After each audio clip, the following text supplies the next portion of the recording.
नमस्कार दोस्तों, ओम नमः शिवाय, हर हर महादेव। दोस्तों, तो सावन के महीने में शिवलिंग से यह गुप्त चीज ले आना अपने घर, आपकी सभी मनोकामनाएं पूरी होंगी। इतना पैसा आएगा कि गिनते गिनते तक जाओगे। भगवान भोलेनाथ जी के आशीर्वाद से अपने जीवन में बहुत उन्नति करोगे। तो हिंदू धर्म में सावन के महीने का बहुत अधिक महत्व होता है। सावन का महीना हिंदू पंचांग का 5वां महीना होता है। यह महीना भगवान शिव को समर्पित होता है। इस महीने में शिव भक्त भगवान शिव की विधि विधान से पूजा अर्चना करते हैं और सावन के महीने के सोमवार का महत्व और भी ही अधिक होता है। इस माह में शिव की पूजा अर्चना करने से सभी मनोकामनाएं पूरी हो जाती है। धार्मिक मान्यताओं के अनुसार सावन के महीने में भगवान शिव और माता पार्वती की विधि विधान से पूजा करने में भक्त की मनोकामना पूरी होती है। इसके साथ ही सावन के सोमवार व्रत रखने से भोलेनाथ की विशेष कृपा प्राप्त होती है। दोस्तों, सावन महीना का आरंभ 22 जुलाई 2024 दिन सोमवार से हो रहा है और सावन महीने का समापन पर 19 अगस्त को होगा कहा जाता है।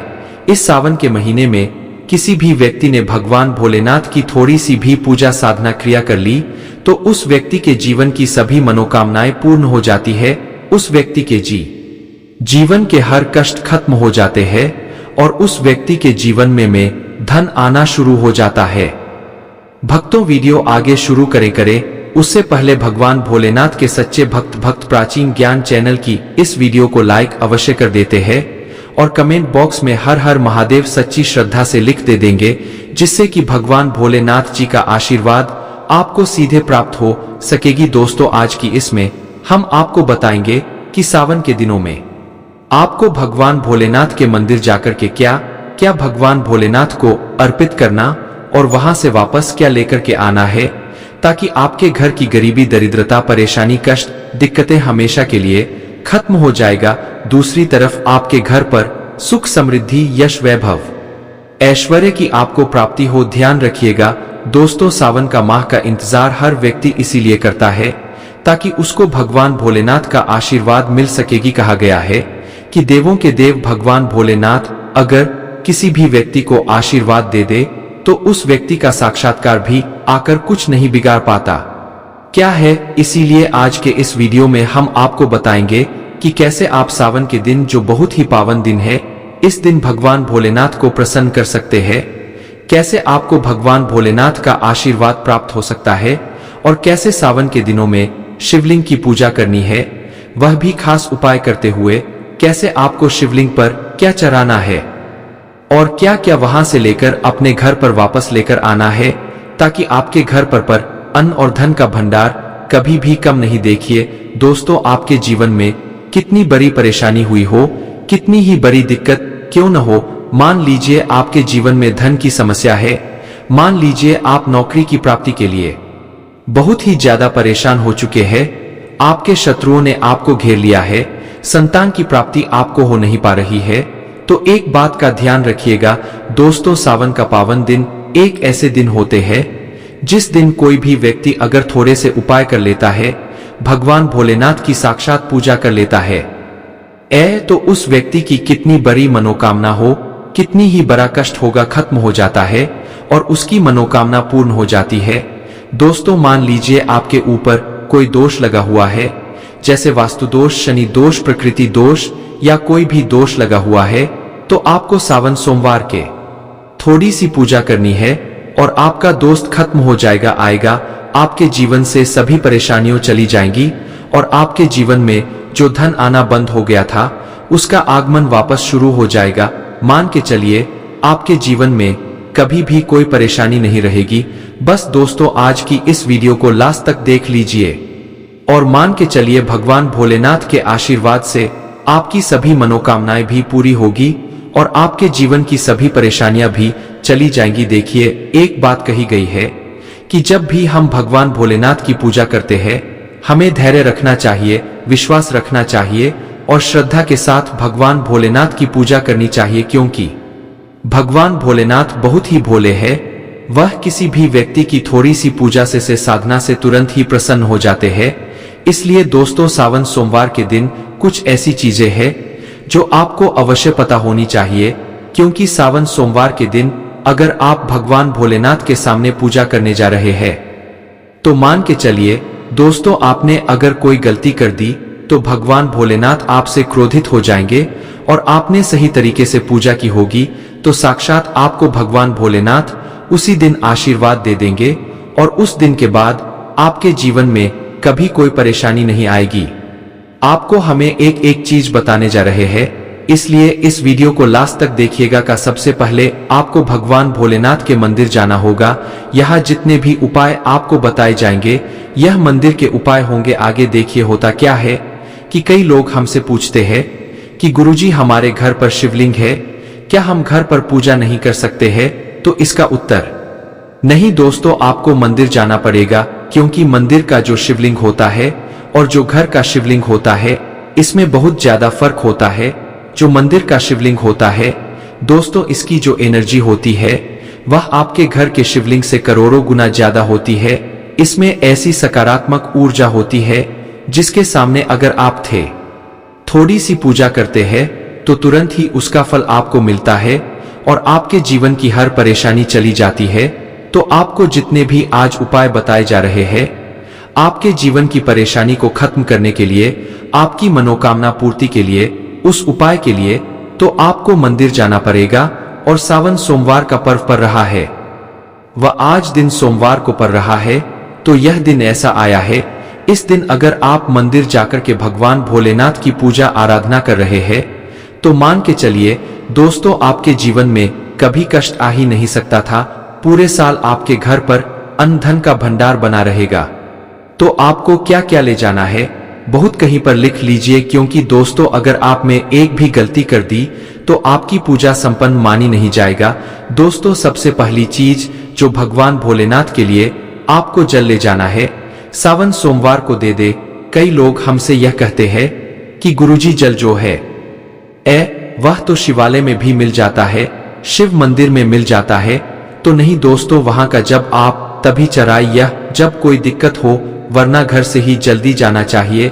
आखिर घर से जल क्यों ले जाया जाता है इसकी भी बात सुन लीजिए। घर से इसीलिए आपको जल ले जाना है ताकि आपके घर का जो जल ले जा रहे हैं भगवान भोलेनाथ पर चढ़ाने के लिए, उसी जल के द्वारा भगवान से जुड़ जाएंगे। उस जल के द्वारा आप भगवान को अपनी सभी दिक्कतें बता देंगे, और उस जल को जैसे ही भगवान भोलेनाथ पर आप चढ़ाएंगे अपनी समस्याओं को बताते हुए, वह समस्या आपकी खत्म हो जाएंगी। इसलिए घर से जल्द ही जाएगा। आप सबसे जरूरी चीज जो जल ले जा रहे हैं उसमें 2-4 बूंद गंगाजल जरूर डाल दीजिएगा, क्योंकि गंगाजल डाले बिना आपकी पूजा संपन्न नहीं मानी जाएगी। महाशिवरात्रि के दिन तो आपको जल्दी जाना है, उसमें गंगाजल डालकर के दूसरा आपको 3 पत्ते वाला बेलपत्र ले जाना है। दोस्तों तो बेलपत्र बहुत ही शुभ होता है। आपने अगर मान लीजिए एक तरफ 1000 कन्याओं को खाना खिलाया है, दूसरी तरफ भगवान भोलेनाथ को बेलपत्र चढ़ाया है, तो ये दोनों बराबर माने जाते हैं, इसलिए बेलपत्र जरूर ले जाया जाएगा। तीसरा आपको सफेद पोष पर ले जाना है। सफेद पोष को भगवान भोलेनाथ को चढ़ाए जाते हैं, इसीलिए सफेद पोष को पर भगवान भोलेनाथ के लिए आपको ले जाना है। सावन सोमवार के दिन डेटा की भगवान भोलेनाथ का आशीर्वाद आपको मिल जाए, जिसके बाद आपके जीवन के हर परेशानी खत्म हो जाएगा। दोस्तों सफेद चंदन ले जाना अनिवार्य होता है सावन सोमवार के दिन।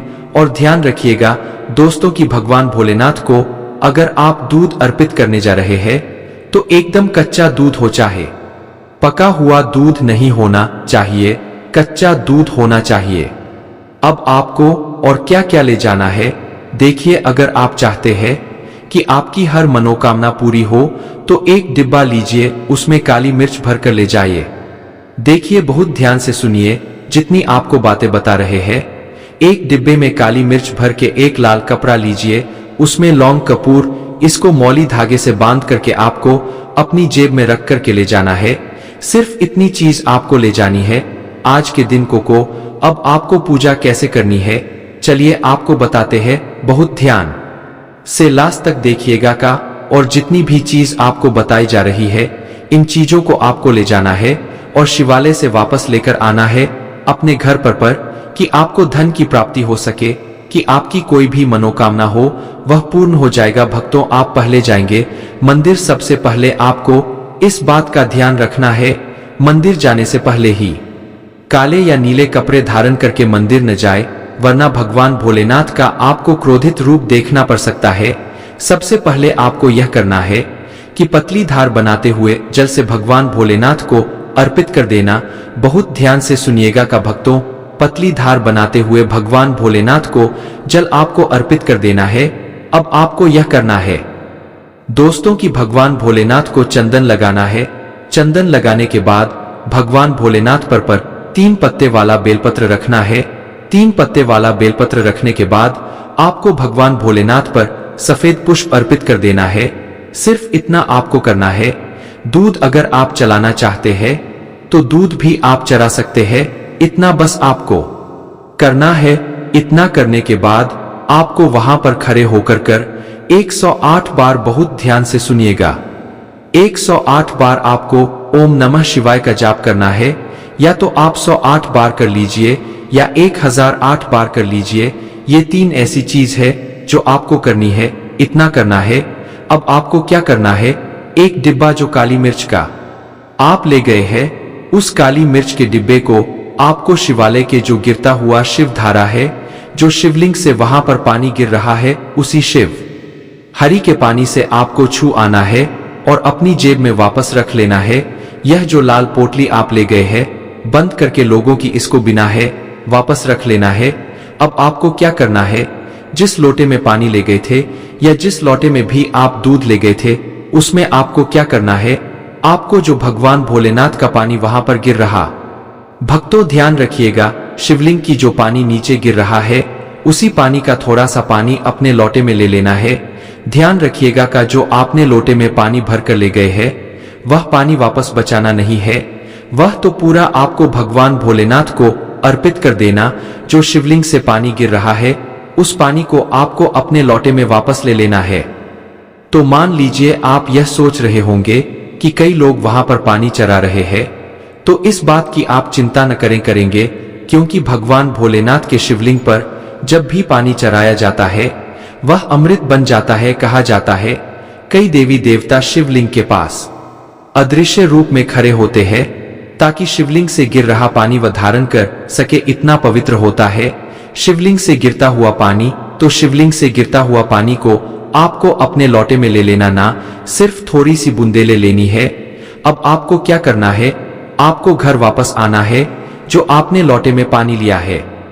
भक्तों, इसको घर पर आते ही घर के लोग जो है आपके, उनके ऊपर थोड़ा थोड़ा पानी छिड़क देना है। घर के हर कोने में पानी छिड़क देना है। घर के मुख्य द्वार पर पानी छिड़क दे। न सिर्फ इतना आपको करना है, इतना आपने कर दिया गया। अब मान लीजिए पूरे साल आपके घर पर नकारात्मक शक्तियां नहीं आ पाएंगी। आपके घर पर कोई काला जादू, काली विद्या करवाने की कोशिश करेगा तो वह आपके घर पर नहीं कर पाएंगे। इससे आपके घर से नकारात्मक शक्तियां चली जाएंगी और सकारात्मक ऊर्जा आ जाएगी। यह जो अब काली मिर्च का भगवान भोलेनाथ जी के शिवलिंग से छुआ कर लाए हैं, इसको पूजा घर में रखे। यह जो काली मिर्च का दबदबा है आपके पास, इसे कभी भी आप किसी शुभ कार्य के लिए निकले, जैसे मान लीजिए आप बिजनेस मीटिंग के लिए जा रहे हैं, नौकरी की प्राप्ति के लिए जा रहे हैं, काली मिर्च घर के मुख्य द्वार से पहले रखकर उसको कुचलते हुए निकालना लिए। मान के चलिए आपके काम में जो भी बाधा आने वाली होंगी, वह बाधाएं भगवान भोलेनाथ के आशीर्वाद से अपने आप है हट जाएंगी और आप जिस कार्य के लिए भी जाएंगे, उस कार्य में आपको सफलता मिलेगी। दोस्तों, भगवान भोलेनाथ का यहाँ पर आपको साक्षात आशीर्वाद मिलेगा का सावन सोमवार के दिन और आपके जीवन से हर परेशानी चली जाएगी। सावन सोमवार की रात आप अपनी सभी प्रकार के बुरी अनिष्ट शक्तियों से छुटकारा पा सकते हैं। जो लोग भोलेनाथ माता पार्वती की पूजा करना चाहते हैं, वह इस दिन अपने घर पर पारद शिवलिंग रख लीजिए। अभिमंत्रित होना चाहिए। जो भी शिवलिंग आप रखे अच्छे से उनको मंत्रों द्वारा भी अभिमंत्रित करके रखें।